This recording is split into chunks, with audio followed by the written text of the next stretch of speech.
Man Faithful, Juju, Jose here. We're here to give our schedule breakdown for the 2021 San Francisco 49ers. Jose, week one, we got a game against Detroit. Now, I think a lot of people, including yourself, would probably say this game should be a cakewalk. We should go into Detroit. We should just automatically win this game. Are you still holding firm on this? 100%. And I've been holding firm on that since the schedule release. And we knew that we were going to be at Detroit week one. It doesn't matter who's playing quarterback. You could be playing quarterback. I'll be playing quarterback. It doesn't matter who's back there. We need to win that game, and we need to win it convincingly. There's really no excuse to lose that game or even be close come fourth quarter time. I don't want to hear any of the excuses of the team was injured last year. This is really their first game together in technically almost 2 years. I don't want to hear any of that if this game is 23-20 with 7 minutes left in the fourth quarter.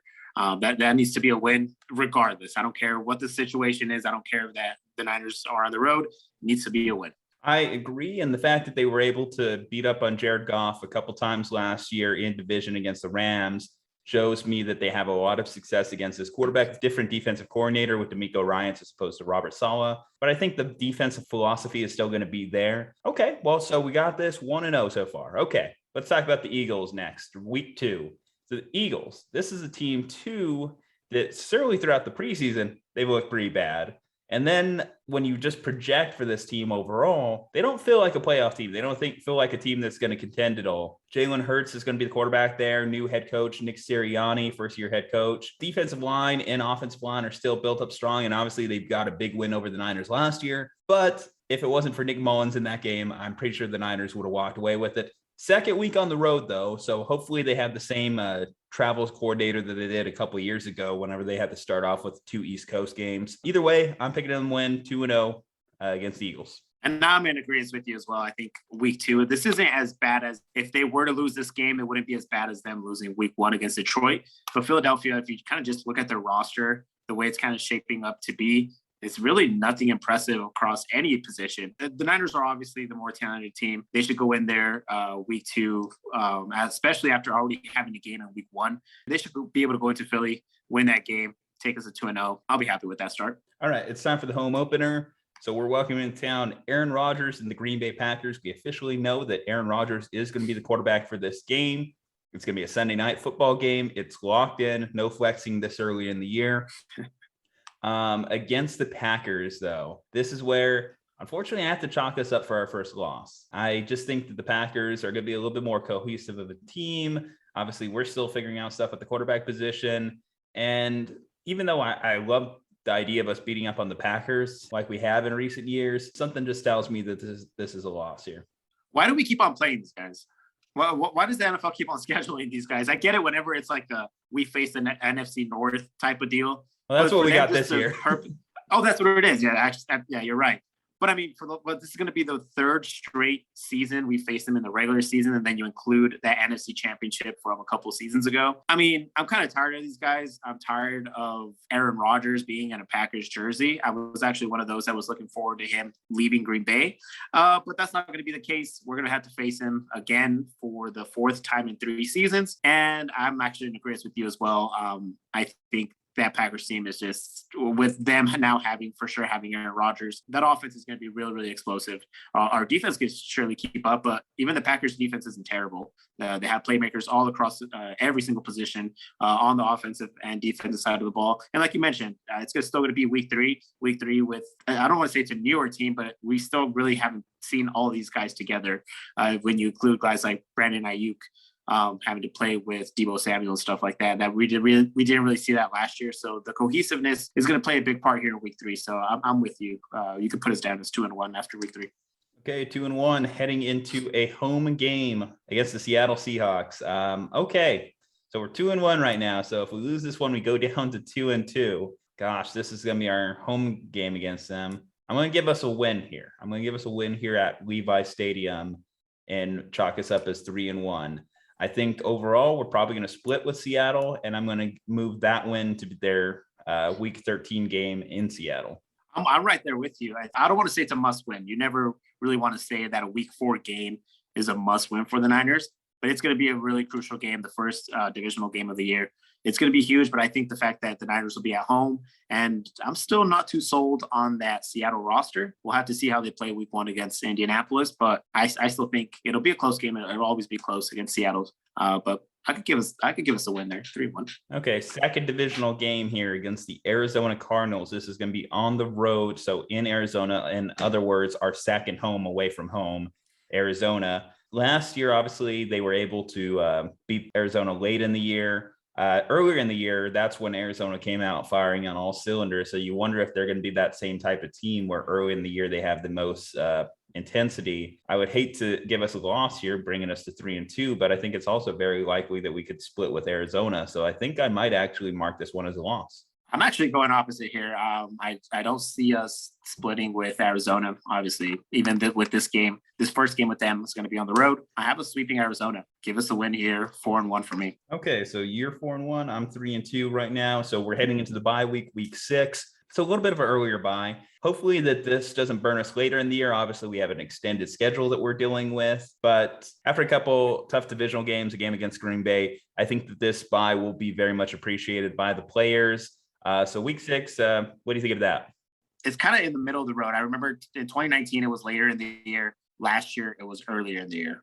I think when it comes to bye weeks, it just kind of depends on how healthy your team is going into the bye week. I don't want us to be hurt by week 5. That's definitely not something we want. We'll have that week just to rest, not really to rest for injuries.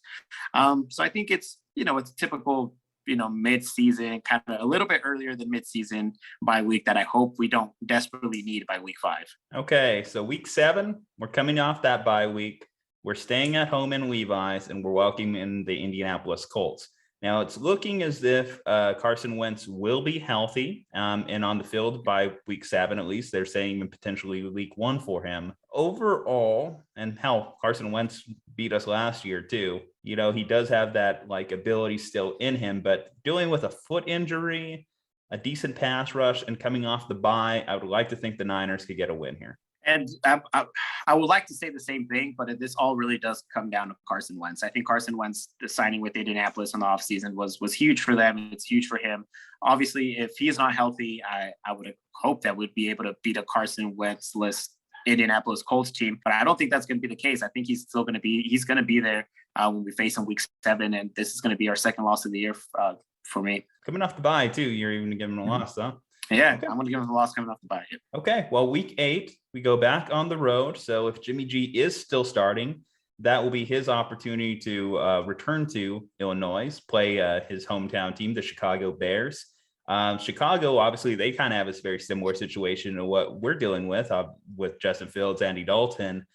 Based on what my personal opinion is, I anticipate Justin Fields will be playing by that time. And of course, mobile quarterbacks certainly can give the Niners fits. But I do think that the Bears defense has declined in recent years. I think Justin Fields is still going to learn. And I'd like to give the Niners veterans on defense the benefit of the doubt that they'll be able to contain a rookie. So I'm going to give them a win here. Yeah, I'm going to give them a win as well. I also anticipate Justin Fields being the starter by then. That front office, that coaching staff, Matt Nagy, they're all pretty desperate. Matt Nagy, it's pretty safe to say that he's in the hot seat. So I think that the first glimmer of Andy Dalton being anything but capable of winning him 10 games this season, you're going to see Andy Dalton right away. And that could come like week 4, week 5. So I see us having to face Justin Fields. And you did mention that mobile quarterbacks always give Niners trouble. But I think a rookie quarterback shouldn't be giving you that much trouble. And the defense is going to regress, I think, this year. So yeah, give us a win in Chicago. Okay, moving into week 9 against Arizona. So closing out our Arizona series. So like I mentioned, I imagined the Niners were going to split this series. So I'm going to still hold by that and give them the win here, moving them to 6-2 in my schedule. You said you think that they're going to sweep this series. So that also puts you at 6-2.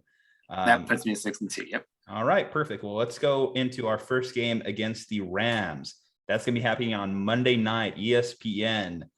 This one is going to be at home. Again, I tell you, I practically had this whole division splitting as the whole. I think what's going to be the biggest difference maker in this division is who can go 4-2, who could go 5-1. And I think that's going to be who the division winner is. On ESPN in prime time, I think Kyle Shanahan's always had a good history of the team playing its hardest on these primetime games. So I'm going to give them the win here, 7-2. actually going to give them a loss, and I'll wait for my on the road against Los Angeles Rams prediction until we get there later on in our predictions. But for this game, for this first meeting at home against the Rams, I have us losing this game. Okay. Next game up, we are going on the road and heading out to Jacksonville to see Trevor Lawrence and Urban Meyer. Now, if the preseason is any indication, this is going to be a learning year for the Jags. And as much as I am going to enjoy seeing more Jaguars football over the next few years because of those two, I think in this particular instance, I'm marking us as a win. So moving the Niners up to 8-2.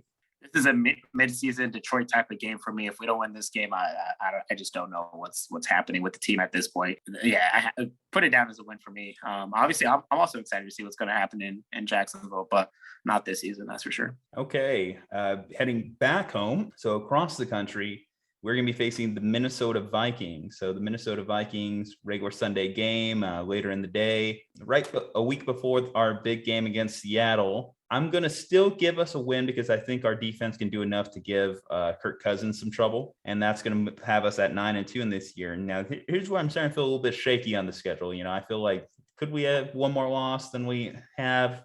Possibly. Right now, at this moment, I have us at 9-2. So home against the Minnesota Vikings. Yeah, I'm there with you. I think they win this game as well. As long as Kirk Cousins still a quarterback there, I'm pretty confident that the Niners will win this game. Okay, well, let's see here. So we're going on the road to close out our Seattle series now at Seattle. So did I have us winning our first one? Yes. So that would mean that I have us losing against Seattle here. So that's going to mark us down as 9-3 for me. But you, Jose? And I also had in Seattle. Yeah, in Seattle, I have us losing in Seattle. I have us splitting against Seattle, which isn't the worst thing, obviously. If we could split against Seattle every year, I'll be okay with that as long as we win the game at home. And then it's a tough place to play for any team in the league. I don't care who you are, especially when it comes to these two teams, the fan bases, when it comes to these two teams, they get riled out for that game. I wouldn't be surprised if the Niners lose this game. And I think they will. Okay, we're staying on the road, but we're heading out east. We're going to face Cincinnati. So second year of Joe Burrow recovering from the ACL injury. You would think by week 14 that he'd be a little bit more healthier towards the end of the season. It's definitely going to be a hot seat situation there with Zach Taylor if he can make it all the way up to week 14. I would like to think that this should be a win for the Niners. I don't want to mark us down as back-to-back losses, so I'm going to say we're going to go 10-3 by this point. Yeah, you could put that down as a win for me as well. I really hope we get to play Joe Burrow. I really hope that he doesn't go down to an injury again. That would be devastating for him and for actually all NFL fans. So I'm really hoping that we get to see a little piece of Joe Burrow in Cincinnati. Hopefully it doesn't burn us too bad, but I mean, even with Joe Burrow and that offense, it might be really good. That could be a really good offense. I still think the Niners just have a little bit more firepower, could escape Cincinnati with the win. Okay, so we are back in Levi's for week 15. We're welcoming in the Atlanta Falcons. Now, the Falcons have been a team that have given the Niners fits. They were a little bit of a trap game a couple of years ago for them in the 2019 season. This year, the subtraction of Julio Jones, new head coach in Arthur Smith, I'm going to say that the Niners win in week 15. So they are currently 10-4 for me. Man, this one is really tough. You're at 11-4 right now. And what would I be before this Atlanta game? You're at 9-4. I'm 9-4. Okay. 9-4. Man, I don't want to see what happened 2 years ago with the same Atlanta team minus Julio Jones. Kyle Pitts could be just as productive in that offense with Matt Ryan.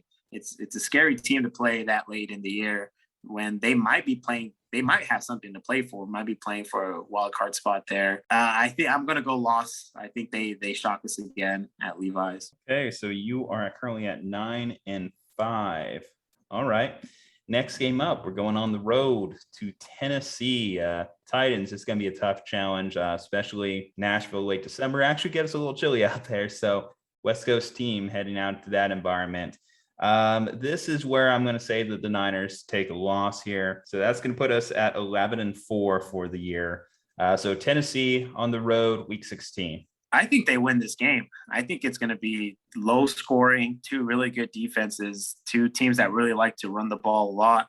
I think this is going to be like a 17-13 type of game with the Niners doing just enough to escape Nashville with the win. Okay, so that's going to put you at 10-5.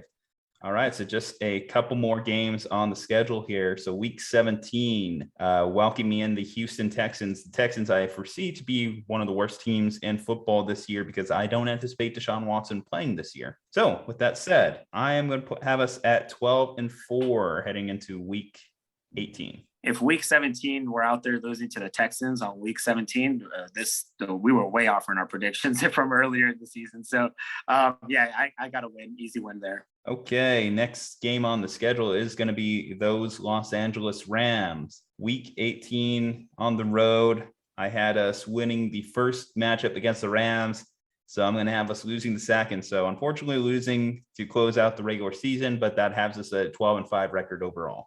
And I did mention that I was going to save this pick for later when I gave us a loss at home against the Rams. I'm giving us a loss as well in Los Angeles. I think this Rams team is going to be really, really good. If there's any team that's going to compete with Tom Brady and the Buccaneers, it's going to be this team for the NFC Championship. This team is just top to bottom, is loaded. Matthew Stafford puts them over the top. I mean, they didn't even need Matthew Stafford a few seasons ago to get to the Super Bowl. I think Matthew Stafford combined with Sean McVay is this is going to be a lethal duel when it comes to offense and in this division. And unfortunately, we have to play them twice, and I think we lose both games to them. Yeah, I think overall, you look at the NFC West and it just filled with landmines. You had us sweeping Arizona and getting swept by the Rams. So that's a little bit of the variations in our schedule, whereas I have us just splitting all three against all three opponents. And that's maybe just a little bit me being conservative about it, just knowing that each one of those games is going to be a tough game that comes down to the very end of the wire. And I do have my concerns as far as obviously, if we happen to lose that week 18 game, what does that mean for the division? In my other record predictions for the rest of the teams, I came out to more or less Seattle finishing 12-5, and actually I had the Rams finishing 11-6, whereas you have us finishing 11-6. And I'm going to say this too. I think all four of the teams in our division are going to finish over 500 on the year. I could definitely see that, especially when you add that extra game. I could definitely see that this division is easily the best division in football now. You mentioned how close all these divisional games are going to be in the NFC West. I don't see any game between any matchup of any team being more than 10 points. I don't see any team beating the other by double digits. It's just going to be a bloodfest. And the rest of the NFC is just going to laugh at us. And while we get three teams in, I think, I hope one of the Niners is one of the teams that gets into the playoffs. But it's going to be a bloodbath in the NFC West this year. And I'm actually really excited for it. It's going to be stressful. It's going to cause a lot of pain at times. But hey, I think the Niners are built for it. I'm excited. Well, let's think about that too. Well, let's expand on that. So if the Niners are in a position where they compete more for the wild card than the division, what are the teams that could potentially steal one of the division spot or the wildcard spots away from the NFC West? I'm a little bit higher on the Saints than a lot of people. I had them finishing around 11-6 mark. I have a lot of faith in Sean Payton and just seeing what Jameis' ability can do. I think he finally lives up to that number one overall draft selection from a few years ago. In the NFC North, I think this is where the Packers should run away with it. I don't see the Vikings as a playoff team. I don't see the Bears as a playoff team, and certainly don't see the Lions. When we look at the East, I think that the Cowboys are going to win that division. I think Washington is going to be a lot better than people are planning on, but I don't see the Giants or the Eagles competing. So it really just comes down to the Saints and maybe the Washington football team. I'm actually right there with you as well. I think the NFC East is going to be a little bit better than what people are saying. But I don't fault people for saying that just because of the last three seasons that the NFC East have given us. But I think Dallas will be good this year, and I think Washington will be just as good as them. So I think I wouldn't be surprised if they took one of those spots. If the second place NFC East team, if they could finally get two NFC East teams into the playoffs, I would not be surprised at all.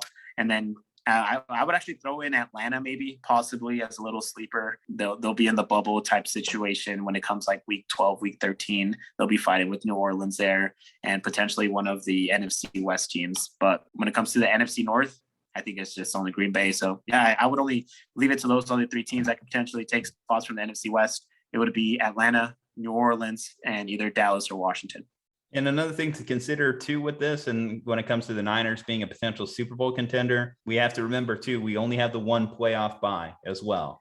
So competing for that number 1 seed is, again, pivotal this year heading into it. But all right, Niners faithful, let us know what you thought of our schedule predictions. Are you right there with us? Let us know in the comments. Leave a like at this video, and of course, subscribe to the channel. Juju Talk Sports, Jose Corral. We'll see you next time.